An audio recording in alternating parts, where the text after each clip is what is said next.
Good morning to all my friends and family, and welcome to Jim's 5am Club. And today's episode is on top of a ferry. I've just boarded a ferry here at Circular Quay, and I'm going to head across the harbour, under the harbour bridge, all the way to Pyrmont Bay, because I've got some training today down at Pyrmont. So I came in early. I've already done, believe it or not, 4 vlogs. So I've talked for almost 1.5 hours, and this is my 5th vlog for the day, and I've achieved my target. I need to do 5 a day in order to get to my 1,000 by my 61st birthday, which is on the 27th of May. So I've made good progress. I'll try and pump out another couple today because I was a bit slack yesterday. I only did 3 vlogs, so I'll need to do a catch-up today to make sure that I don't fall too far behind. Anyway, what I want to do today is take you on a book summary. It won't be a walk and talk, but it'll be a cruise and talk. And the book is entitled Free to Focus by Michael Hyatt. And he kicks off the book with a quote, and which will get us thinking and get us in the zone. And he says that basically that productivity should free you to pursue what's most important to you. The goal, the true objective of productivity should be to enable you to gain freedom. So we don't become productive in order to work more and to work harder. According to the author here, that the gift of technology, the gift of experience, the gift of investment, the gift of all of those things that we do is to give us more time to do the things that we want to do what we want, with whom we want, for as long as we want, whenever we want.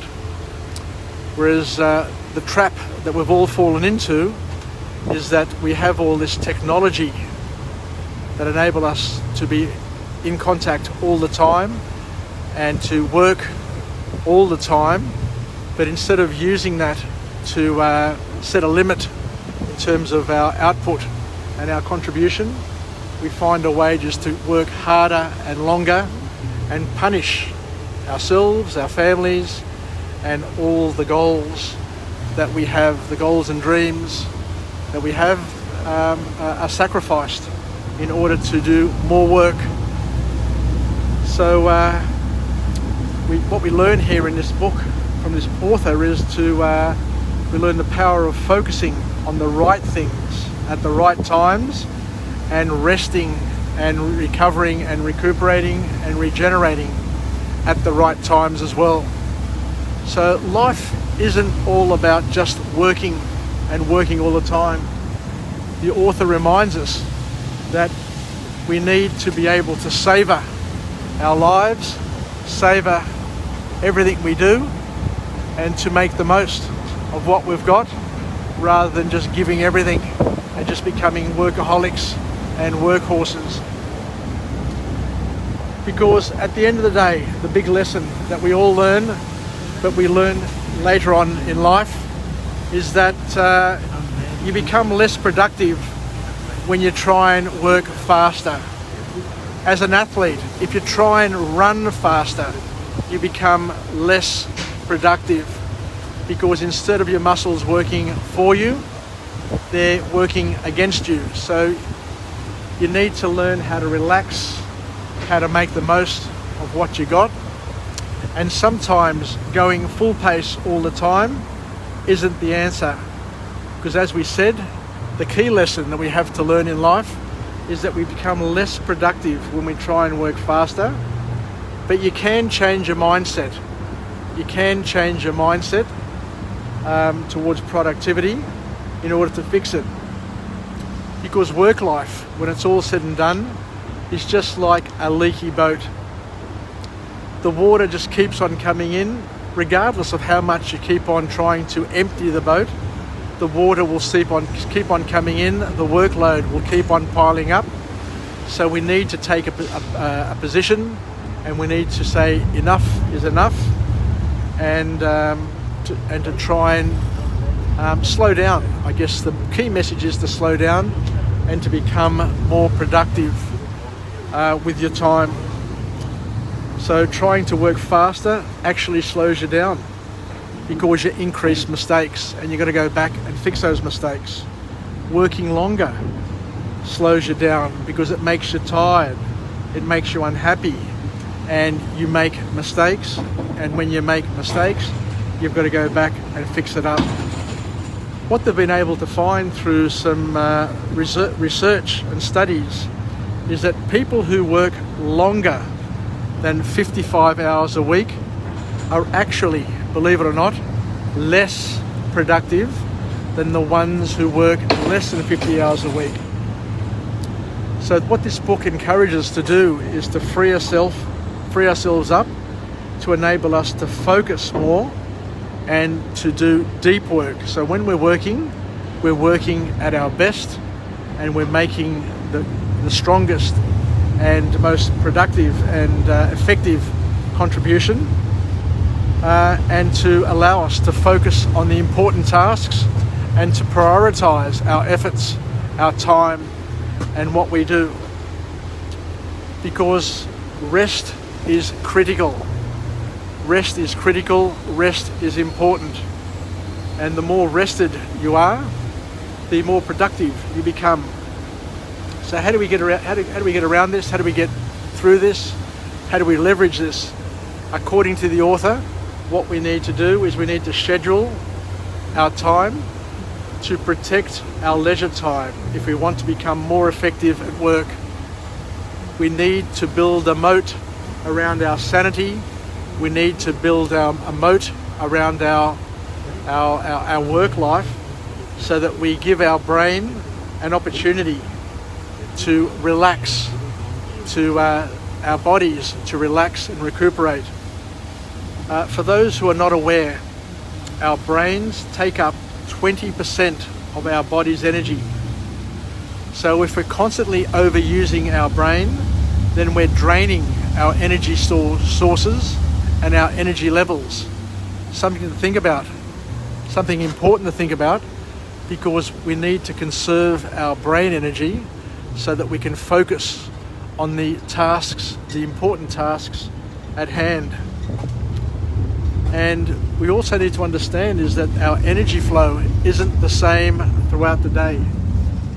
Our energy flows ebb and flow, just like the tide does.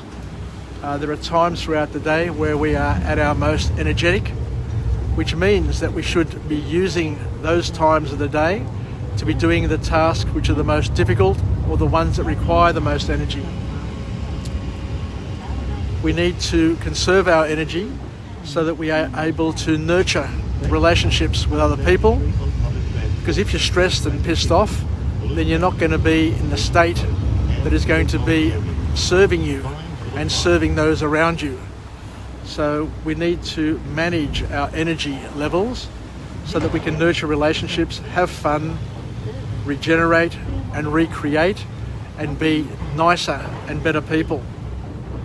So in order to do this, we need to do one thing, and the call to action from the author is that we need to get courage, we need to build the courage to say no to what's not important and look for the hidden no's behind every yes. It's important for you to understand that every time you say yes to something or someone, and my wife keeps on reminding me about this, she goes, Jim, every time you say yes to something or somebody, you've got to also try and consider that you're saying no to someone else. And I've been guilty of this throughout my whole work life, where I've been very, very eager to say yes to my bosses, to my career, and to my work. But with each one of those yeses, as my wife reminds me, is an embedded no to her, which she doesn't mind because she's very supportive. But she also says that my yeses are also a no to my children, my parents, my family, and my health. So she says that I need to manage and maintain a balance, as we all do. So remember, when you are saying yes to someone or to something, at the same time, you are saying no to somebody else and to something else. Make sure that you're not denying the people who deserve, or the tasks that deserve the yeses. You're not denying them for the ones that you've said yes to, which are not important and not necessary.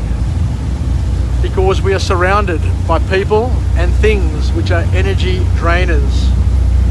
There are things which are unpriorities, which we make priorities. So be aware of that.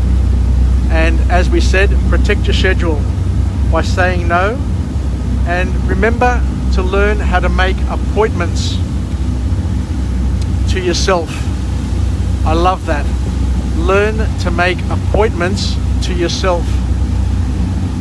So thank you very much for joining me. So what we'll do is we'll finish off with a positive affirmation. I'm alive, I'm well, I feel absolutely great. I feel absolutely wonderful. I'm the king of the world. I'm the king of the world. I'm on the ferry by myself, flying towards Piedmont, where I've got some training today. And it's just wonderful. So let's finish off with a positive affirmation. I'm alive, I am well, I feel great, and I'm the king of the world. So wishing everybody a happy Tuesday. It's budget night. Hopefully it all work out. The economy is on fire. The housing market is on a tear. The share market is bursting ahead. Iron ore prices are at $212 a ton, which are record amounts of money. And there is money coming in hand over fist to the government's coffers. So wishing you all the best. May we be the wind beneath our wings, the wave beneath our board, the zephyr that bellows our sails and flutters our flags, and the turbines, the huge turbines and propellers that guide and push our vessel in the direction where we want to head. Thank you very much for joining me on this episode. As I say, it's the 5th episode for today. So I've almost been talking 2 hours, which I enjoy. I've found my calling. It's one of the things that I enjoy. Look, I'm not perturbed by the fact that I'm not getting the sort of following that I was expecting, given the amount of effort and investment that I'm doing in this work that I'm doing. But I'm sure that in 10, 20, 30, 50 years' time, the messages, the lessons, the wisdom that I'm sharing on this platform may be more valuable than what it is today, especially to the people who don't value it today. Anyway, take care, Yassas, and I look forward to coming to you again from a different location with a different message, a message of empowerment, where we can help each other grow, develop, and become better versions of ourselves. Yassas, take care, and I'll just get on the other side and just give you another view from what I can see.